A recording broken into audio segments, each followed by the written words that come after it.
Saya anak pertama dari 4 bersaudara. Anak pertama dari 4 bersaudara. Iya. Adik-adiknya belum. Adik-adik masih SMA. Oke. Yang 2 masih kecil SD masih. Ya. Kembali ke Mas Sofi. Nanti Mas Arif sama Mas Ucup belakangan ini.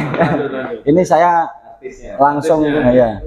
Siapa tahu ada yang jadi mantu nanti salah satu. Sampai waktu itu sampai pengen pulang atau enggak kuat, itu ada enggak perasaan seperti itu? Kalau perasaan kita sebagai anak-anak yang baru lulus SMA, yang memang dekat sama orang tua, jauh dari orang tua, pasti ada perasaan kayak kangen rumah. Iya. Tapi kita ngejalaninnya bareng-bareng, seneng-seneng, happy-happy bareng teman, karena di dalam itu kita nggak melaksanakannya sendiri. Masih ada 300 bahkan 200 orang lainnya juga yang berposisi sama di tempat kita, yang merasakan hal yang sama juga. Jadi hal-hal yang bikin kita murung itu malah dianggap lewat aja karena kita ngelakuin sama teman kita masing-masing. Berarti di sana juga berarti untuk kebersamaan, kolaborasi, persaudaraan itu kuat banget ya? Kuat, karena kita di seharinya Pak, izin, kita tuh ditinggalin di dalam, kalau kita sebutnya barak, baraknya itu ada yang isinya 4 orang, 2 orang, atau bahkan 3 orang ada di dalam. Jadi kebetulan di dalam barak itu kita berasal dari berbagai ras suku agama. Contohnya seperti teman saya ada yang dari Papua, satu kamar. Jadi saya lebih banyak mengenal bahasa mereka, bercandaan dengan orang-orang yang dari timur. Itu kan suatu hal yang langka menurut saya. Tetapi pasti ada adaptasi lah. Itu untuk adaptasi itu berapa minggu atau berapa hari, berapa bulan untuk menyesuaikan lingkungan itu loh? Kalau untuk saya pribadi, kita dari awal itu sudah dikenalkan. Dari awal, dari teman, oh yang ini dari ini, yang dari ini. Jadi kita beradaptasinya menurut saya nggak terlalu lama. Karena memang rasa kebersamaannya itu lebih kuat. Mas Sultan juga sama ya berarti untuk adaptasinya, apa agak lama? Kalau untuk adaptasi kita kan sebelumnya juga ada, sebelum masuk Akpol itu kita ada main Chandra di Magelang selama 3 bulan. Nah di situ adalah waktu kita beradaptasi dengan rekan-rekan kita, di mana kita tuh masih mindsetnya SMA, kita dirubah menjadi militer dan semi militer. Karena di main Chandra itu kita berintegrasi dengan TNI, Akademi TNI dari Matra Darat, Laut, dan Udara. Nah disitulah kita itu beradaptasi selama 3 bulan dan akhirnya paham masalah ketarunaan. Intinya tekad, kemudian sudah niat bulat dan terbiasa tadi. Tetapi kalau konsep saya ini memang karena orang cerdas itu memang mudah sekali beradaptasi. Seperti saya ini, ya, langsung adaptasinya kan cepat tadi. Nah itu tekadnya dulu kan gitu. Makanya Edi selalu di hati gitu ya. Nah ini sekarang akan ke mentornya Mas Yusuf. Oke Mas Yusuf, sebagai mentor Taruna ini 3 bulan ini ya. Jadi mungkin bisa diceritakan tugasnya apa ini sebagai mentor ini. Ya, terima kasih Mas Adi. Jadi saya kebetulan sebagai perwira muda yang ada di Polres Grobogan ditunjuk oleh Bapak Kapolres untuk menjadi mentor Taruna yang melaksanakan laja yang ada di Polres Grobogan. Kebetulan tadi sudah sampaikan sama Pak Arif, untuk Polres Grobogan ada 12 Taruna yang melaksanakan laja di sini. Jadi dari masing-masing satuan fungsi kita ada penunjukan sebagai mentor. Kebetulan saya dari fungsi teknis Intelkam, kebetulan ada saya, terus ada kemudian dari 4 perwira lainnya yang ada di masing-masing satuan. Oh gitu ya. Mas Adi, ya. Dalam rangka menunjukkan teknis kinerja gitu ya. Betul. Nah, berarti kalau mentor di Reskrim ada sendiri ya? Ada sendiri. Oh di Lantas ada sendiri, Lantas ada sendiri. Ya. Oke, mungkin ada pesan-pesan buat ini adik-adik Taruna. Kan sama-sama perwira muda ya. beda jalur tapi tetap perwira kan gitu. Betul Mas Adi. Jadi gini, untuk adik-adik Taruna ini kan dipersiapkan khususnya ketika adik-adik ini lulus itu sudah langsung menduduki sebagai first line supervisor. Jadi beda dengan saya. Saya untuk mencapai first line supervisor kurang lebih 15 tahun berdinas baru ke jenjang berikutnya. Kalau adik-adik ini nanti keluar dari lembaga pendidikan langsung menduduki sebagai first line supervisor. Jadi itu ya, inspektur 2, Inspektur Ibda, 2, Ibda. Oh, Ibda, ya, Ibda. Jadi dengan jiwa yang masih muda, mereka nanti dihadapkan dengan anggota, mungkin anggotanya ada yang lebih senior dari segi umurnya. Terus nanti permasalahan yang sekiranya yang dihadapi nanti dinamikanya akan berkembang, Mas Edi. Ini apalagi dengan berkembangnya zaman, permasalahan juga semakin dinamis. Pesan saya kepada adik ini ya harus tetap semangat, juga mengikuti perkembangan zaman yang pasti. Iya. Jangan lelah untuk belajar. Jangan lelah untuk belajar. Seperti saya sampai rambutnya putih ini karena belajar. Oke, sekarang kembali ke Mas Sultan dan Mas Sofi lagi nih. Mas Sultan ini mungkin bisa memotivasi juga memberikan informasi kepada adik-adik kita yang masih SMA. Dibagikan bagaimana strateginya biar bisa masuk Akpol seperti Mas Faisal ini. Kemudian kalau tips and trick dari saya sendiri untuk masuk Akpol, saya sendiri pun untuk memasuki Akpol itu tidak satu kali jadi, mudah. Oh sudah? Ya, tidak satu kali jadi saya lulus tuh di tahun 2017, baru diberikan kesempatan masuk menjadi taruna ketika saya 2019. Tapi 2017 itu sudah ikut? Saya sudah daftar. Jadi daftar, gagalnya di tahapan apa? Ketika itu di daerah. Oh di daerah ya? Di daerah, terus 2018 daftar lagi? Daftar lagi, dipantukir daerah. Dipantukir daerah lagi, terus 2019? Baru alhamdulillah dikasih kesempatan. Selamat ya. Berarti tip and triknya jangan pantang menyerah kan gitu, tetap berusaha. Asal kita yakin pasti bisa. Dan yang penting juga harus memantaskan diri. Ketika kita mau masuk ya harus kita pantaskan diri. Mungkin tahun 2017 belum pantas. Pantaskan diri fisiknya, penampilannya, akademiknya gitu ya. Mas Sofi Siagian, trik dan tipnya mungkin beda. Saya izin menceritakan sedikit. Jadi kalau dari Sultan dia lulusnya 2017, ya. Berarti saya juniornya setahun. Saya 2018 lulusnya. Tapi pada saat 2018 saya mencoba banyak akademi karena memang dari kecil saya udah pengen masuk. Jadi yang pertama saya coba tuh angkatan laut. Di 2018 awal saya nyoba angkatan laut dan alhamdulillah belum rezeki. Seperti yang disampaikan Sultan, jangan pernah menyerah. Saya coba lagi angkatan udara. Angkatan udara, masih belum gagal juga. Kemudian saya kembali ke daerah saya, lulus SMA. Saya mencoba angkatan darat. Angkatan darat sama setelah berjalan tes di tahun 2018, saya sempat mengalami kegagalan saya ketika masuk akademi kepolisian. Itu ada yang namanya aspek kesehatan. Pada saat itu saya gagal di kesehatan karena kaki saya X dan mata saya minus.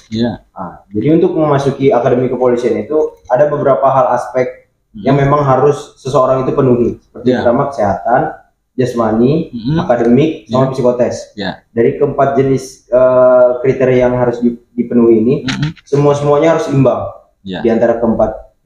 Kebetulan pada saat saya 2018 saya mengalami gagal di kesehatan karena kesehatan yang saya lakuin itu memang di hal orang awam kesehatan seperti itu juga tidak pengaruh besar. Tapi untuk kita yang melakukan kegiatan ekstra yang memang jangka kita panjang sampai 40 tahun, 35 tahun ke depan, hal-hal tersebut memang sangat mempengaruhi. Kemudian seiring berjalannya waktu di 2019 saya menutupin kekurangan-kekurangan saya. Dari keempat aspek itu alhamdulillah saya dinyatakan lulus. Alhamdulillah semua kekurangan saya masih tetap tertutupi. Ranking saya juga bagus, perjalanan saya juga mulus, dan alhamdulillah seperti Bapak lihat sekarang. Wah, istimewa. Jadi gini, orang bijak bilang habiskan kegagalanmu selagi muda. Lah ini sudah gagalnya sudah habis, ini tinggal suksesnya saja nih. Saya hitung tadi 11 kali loh. Gagal. Berarti seperti saya ini, saya juga gagalnya sudah saya habiskan, ini tinggal putih semua. Selamat dulu. Istimewa. Di luaran ya, di luaran itu kan kadang orang masuk ke Akpol itu kan sudah takut. Isunya itu 1M, 2M. Nah, iya, yaitu saya tadi cerita sudah latar belakangnya sudah jelas, tapi kan tetap perlu saya klarifikasi. Apakah waktu masuk Akpol itu bayarnya berapa gitu? Alhamdulillah untuk ketika masuk Akpol itu selama saya mendaftar 3 kali 2017, 18, dan 19 saya hanya habis administrasi untuk fotokopi, transport, makan gitu.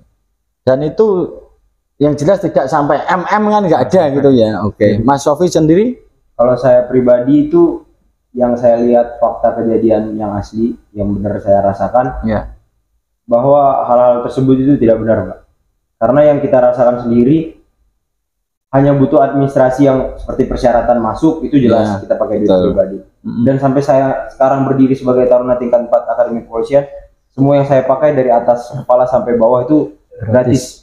Sudah dibiayai negara ya, sama negara, mulai dari sampai kaos kaki sampai celana yang saya pakai, baju semuanya itu gratis dari negara. Jadi isu-isu di masyarakat itu menurut saya tidak benar. Jadi gini, yang jelas kan ada asap pasti ada api. Tetap itu mungkin dimanfaatkan oleh oknum-oknum. Sebenarnya ya dia masuk memang benar-benar karena kompetensinya dia masuk, tetapi oknum yang tidak bertanggung jawab lah itulah yang memintai uang. Makanya kan laporkan kan gitu ya, ketika ada yang menjanjikan bisa memasukkan ke Akpol dengan biaya tertentu, laporkan kan gitu Mas Yusuf ya. Karena tidak ada ini kesaksian, tidak ada, hanya administrasi. Anak saya kemarin masuk juga nggak bayar, tapi kan kurang tinggi kan, nggak terima kan. Dan juga izin Pak, ya kalau memang isu-isu di masyarakat beredar seperti itu, kan kita ketahui bersama kalau misalnya mau masukin akademi itu harus ada klarifikasinya, kayak bentuk jasmani, psikotes, dan akademik. Dan kalau memang rezeki orang-orang luar di sana lebih banyak, tapi dari kompetensi diri kita masing-masing tidak sanggup untuk memenuhi dari ketiga syarat ini, kan itu belum bisa sama saja ya. Makanya itu hanya orang dimanfaatkan. Oke, itu tadi penjelasan dari Tarunat berkaitan dengan isu-isu, karena sekarang ini kan sudah ada cat komputer assessment test, jadi kemungkinan nggak jelas. Sekarang zamannya Pak Arif itu, zaman belum ada cat itu seperti apa sarang iya atau tidak kan gitu. Iya Pak, jadi saya mendaftar Akpol tahun 2010, saya lulus SMA, alhamdulillah saya diberikan rezeki dan kelancaran bisa sekali tes dan langsung masuk. Yang saya alami sendiri pun tidak dipungut biaya sepeser pun dari panitia, karena dari zaman saya pun tahun 2010 itu sistem penerimanya sudah sangat terbuka sekali dengan prinsip betahnya, yaitu bersih, transparan. Nah, bersih, transparan. Iya, betul. Iya, jadi yang saya rasa sedikit pun untuk saya sendiri tes ya tidak ada namanya dipungut biaya, apalagi sampai isu-isu yang berkembang harus punya sekian M apa atau itu tidak ada. Karena juga waktu tes dari zaman saya pun Polri sendiri sudah melibatkan pihak eksternal dalam setiap tahapan tes, mulai itu dari kesehatan, jasmani, akademik, psikologi, itu sudah melibatkan pihak eksternal, baik itu dari ahli maupun dari universitas. Jadi benar-benar semua menyaksikan ini loh proses rekrutmen yang sudah sesuai aturan dan tidak ada embel-embel apa itu yang beredar di masyarakat tentang harus pakai duit. Jadi itu penjelasannya sangat jelas dan saya meyakini bahwa itu hanya oknum yang memanfaatkan situasi, karena Polri tetap transparan. Bagi yang melihat, mendengar, mencium adanya indikasi kejahatan, penipuan, mungkin Mas Yusuf bisa menyampaikan harus lapor kemana ini. Nah, kebetulan Mas Adi, jadi gini, ini kan udah zamannya IT, Polri sendiri berkembang, apalagi dalam memberikan respon kepada masyarakat. Kita dalam program Quick Win Persisi Mas Adi yang digerungan oleh Bapak Kapolri. Jadi kita ada lapor 110. Silakan masyarakat yang apabila ada keluhan, ada melihat kejadian, atau bisa melalui 110. Ataupun dengan mungkin dengan yang sekarang semua masyarakat sudah pegang gadget, Jadi bisa diinstal pada HP-nya melalui Play Store, ada super app Presisi Polri. Nanti di situ mulai ada pelayanan-pelayanan Polri yang bisa dirasakan masyarakat, ataupun memberikan survei pelayanan masyarakat sampai ataupun memberikan keluhan. Itu semuanya nanti akan terwadai dalam aplikasi tersebut. Oke. Gitu. Nah itu langsung 110 lewat HP ya? Lewat HP Mas. Lewat HP ya. Kena pulsa atau tidak itu?